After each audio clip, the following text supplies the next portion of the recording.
Everybody asking how we doing, say we good. Don't need no one to tell me how to live just like they would. It ain't their business, but they in it, I don't know why. Revolved around my life after I found another. Hello everyone, how are you guys? I hope you're feeling great today. Okay, in this video, I would like to explain the material about pragmatics and then speech act, implicature, and then cooperative principle and other. So, keep watching ya. Okay guys, the first thing is about pragmatics.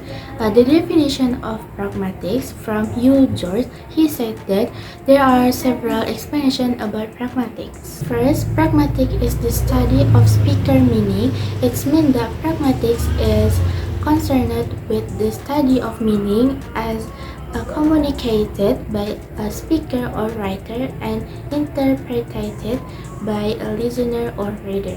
Second is, he said, pragmatic is the study of contextual meaning. The third is, pragmatic is the study of how more gets communicated than is said. And the last is, pragmatic is the study of expression of relative distance. So, that's the definition of pragmatic from George. Okay, next I would like to explain about speech act. Speech act is an utterance that a speaker makes to active and intended effect. Okay, for example, the intended effect is showing appreciation to someone. So the speaker can achieve that by saying thanks or thank you or thanks for always helping me.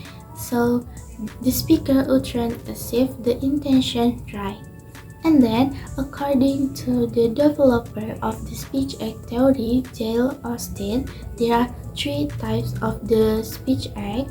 The first is locutionary acts, is the actual acts of uttering. For example, when someone says he at the door, the very statement is locutionary.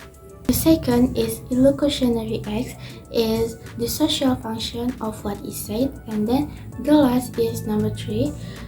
Perlocutionary acts is the result of what is said. Okay, that's about the speech act. So next we move to the next material about the implicature. Okay, next is about implicature. The term implicature accounts from what the speaker can imply, suggest, or mean as distinct from what the speaker literally says. And then implicature are context dependent. So implicature an expression with a single meaning and can give rise to different conversational implicature in different contexts. For example, a standard implicature, a speaker is trying to obey the rules conversation. When someone says, "Will Sally be at the meeting this afternoon?" and then someone answered, "Her car broke down," maybe the suggest is Sally won't be at the meeting. And guys, implicature have two types. The first is conventional, it is literal meaning, and then the second is conversational, it is not true condition meaning. So that's about implicature. Okay, next move to the next material.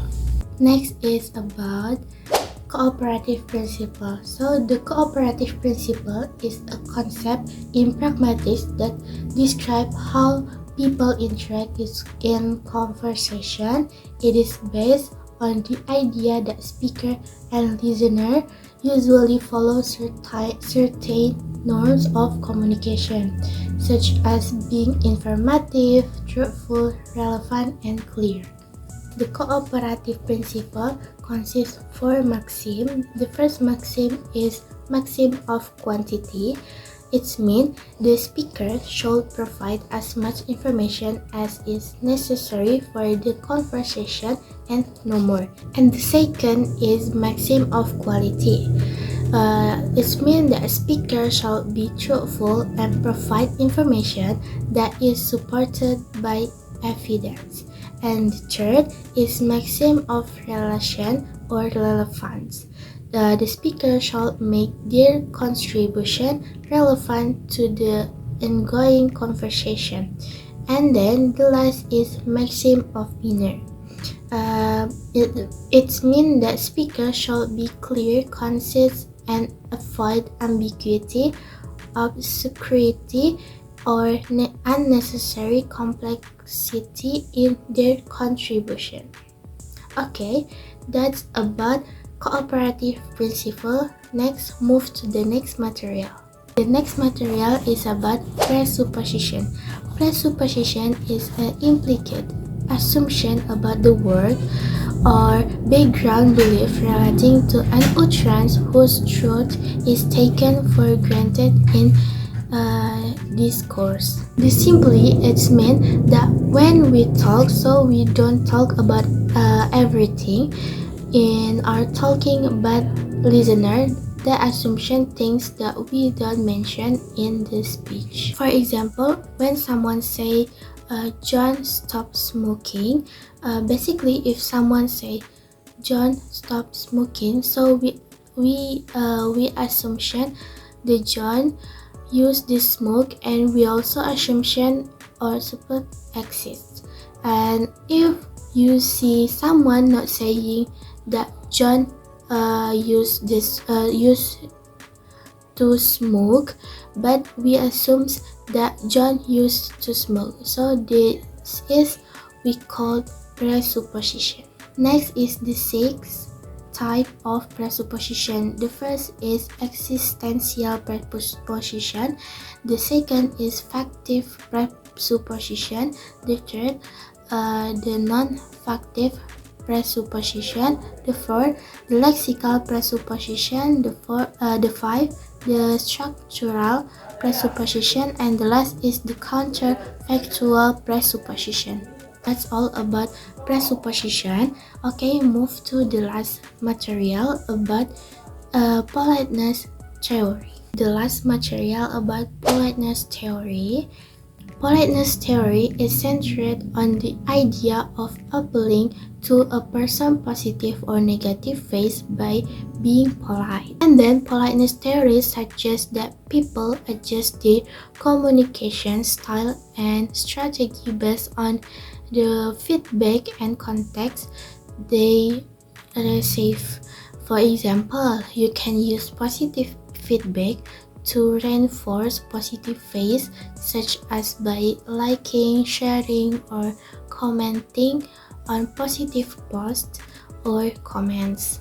And guys, Brown and Levinson suggest that there are 4 types of politeness strategy or theory. There are blood on record, and then negative politeness, and then positive politeness, and off-record strategy. So politeness strategy are often used in real-life situation in order to maintain each other's face. Okay guys, that's all explanation about the material from Pragmatic and then Speech Aids and others. And then guys, I hope you enjoy this video and I hope you understand what I mean. Thank you so much for watching this video. Bye bye.